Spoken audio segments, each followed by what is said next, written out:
For the past few weeks, Netflix has been releasing a lot of images, footage, and trailers from their live-action adaptation of Cowboy Bebop, and to a lot of fans, including myself, the general consensus seems to be a very cautious optimism. Like, of course, there's going to be the contingency of morons who go, "Oh, why is Jet black?" Or, "Oh, why isn't Faye sexy?" Which, fuck off.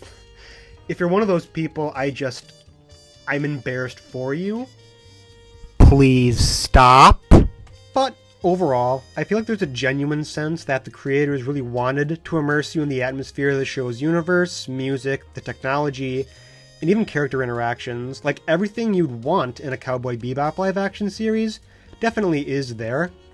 Even little things that make me optimistic, like how the show is going to portray Gren, ever since they announced that the actor who is going to be portraying them is non-binary, which I think is great, because there's a lot of potential the series can go into with that character. That's the thing, though. It looks like Cowboy Bebop.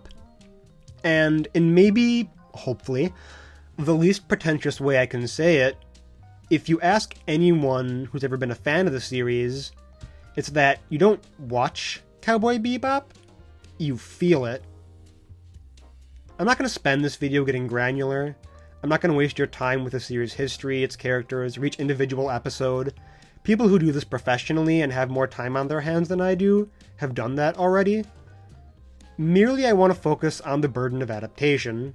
I want to talk about the importance of capturing the essence of a fictional work, because you don't exist for nearly 25 years, routinely being discussed and analyzed over your contemporaries, and have people widely regard you as the greatest anime of all time, and guess what?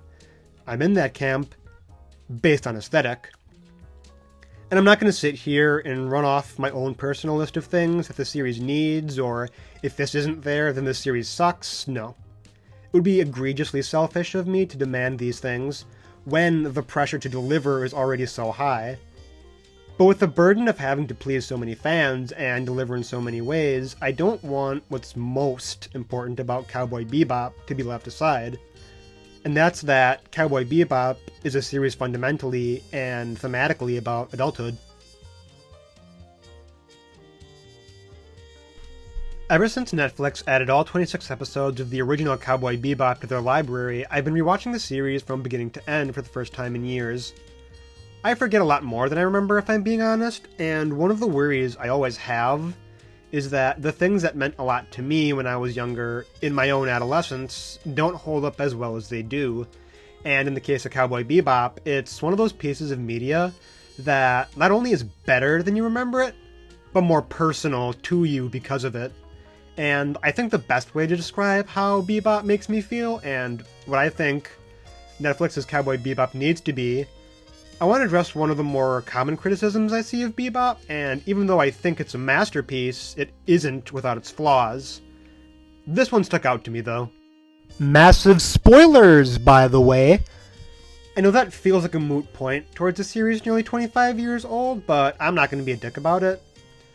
So the character of Julia is consistently a mystery throughout the whole series, as she's presented as a woman who has a lot of history with Spike and Vicious, as the mere utterance of her name makes Spike commit to irrational and dangerous decisions that will cost him his life to seek her out. See Jupiter Jazz and Real Folk Blues. But when she does appear, her moments on screen are so brief and she's killed off so fast that people bemoan the potential she could have had, that we never got enough of a connection to her to feel any type of sympathy. She never really had a character. And I understand that. I get how someone who meant so much to our protagonist is met with such a hollow reaction when we ourselves didn't get the connection as well. However, I feel that with criticism like that, it undermines and misunderstands why Cowboy Bebop is so brilliant, and why Cowboy Bebop feels so human and mature, not in its violence or sex or even language, but in the way its subject matter is presented through the character interactions and even subtle mannerisms. Julia is meant to be unobtainable and meant to be perfect, as she stands in direct opposition to characters we actually spend the most time with in Faye and Jet. So what kind of woman is she? What's Julia like? Ordinary. The kind of dangerous, beautiful ordinary that you just can't leave alone. I see. Like an angel from the underworld. Or maybe a devil from paradise. Because Cowboy Bebop is about flawed people, people that feel real. And Spike, in the way he copes with his painful past, is fundamentally flawed. From episode 1, he never truly felt alive because he could never be with the woman he loved, due to situations both within and out of his control, which feeds into his proclivity to engage in life or death situations with no fear. His famous line of "whatever happens, happens" is a direct philosophical parallel to his reckless and selfish behavior, because part of him truly doesn't believe that he should exist in this world.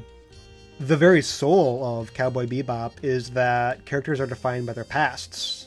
Jet Black is a man whose strict code to outdated chivalry and doing the right thing always led him to losing his relationships and job on the police force, but was willing to reconcile with that past, realize his mistakes, and make the best of it with the Bebop crew. Faye Valentine is a woman who can't hope to pay back her debt in a world where she can't fit in, since everyone she's ever loved and the time she's lived in is gone, but is able to find solace in the fact that she has her memory and is endeavoring to make her own life her own way, even realizing the importance of the Bebop crew being the only thing she really has to a family right now. So it stands that the reason Julia's death is so important and has weight, because even when everyone else acknowledges their past and moves on from it, Spike can't. Because Spike can't tell the difference from dream or reality. Part of him is already dead. In the Real Folk Blues, he tells Faye, before he confronts Vicious, that he has one eye that can only see the past in a dreamlike state that he can never wake up from. Look at my eyes, Faye. One of them is a fake because I lost it in an accident. Since then, I've been seeing the past in one eye and the present in the other.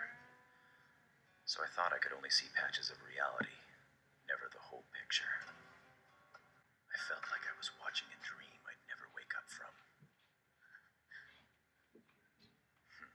Before I knew it, the dream was all over. The tragedy being that, even though he's made more meaningful relationships with the Bebop crew, for better or worse, he chooses to dream with Julia, because his past, despite what happened to him leaving the Red Dragon Syndicate, is way more fitting for him than continuing to live. While everyone has coped with their own way with the loneliness and the loss in their lives, the only way for Spike to do so is to stop running away from what he was and face his past. It's even more tragic and heartbreaking when the very last lines of Real Folk Blues are the iconic "you're gonna carry that weight." To me, it's one of the most simple, yet most powerful lines from a show I have ever seen, and is the perfect thesis to what Cowboy Bebop is. Because the past hurts. The past isn't nice, the past made us people we don't like, but it is our responsibility to be mindful of it. It is our responsibility to mold it into who and what we are today, to acknowledge our mistakes, the people we used to love, the people who used to be our friends, and move on, to become better people, and be around people who want us to be better. That Spike is a tragic warning to not hold on to the past, as it will only take us down with it. The Cowboy Bebop series can be many things.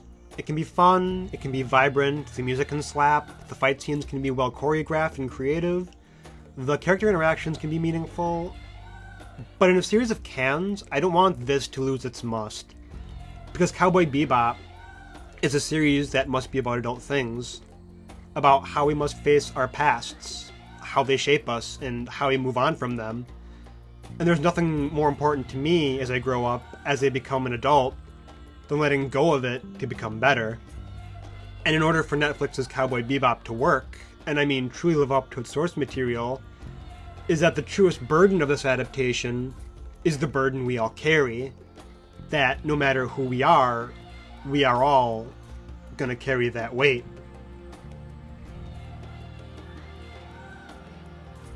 Ladies, gentlemen, and non-binary buds, if you've made it to the end of this video, I just want to say thank you. Thank you so very much. If you enjoyed what you heard today, definitely give me a like, and if you feel like it, subscribe as well. I hope to make more videos in the future, be it anime, gaming, whatever. And yeah, everyone have a lovely day. Stay safe out there. God bless. God love for all mankind. Bang.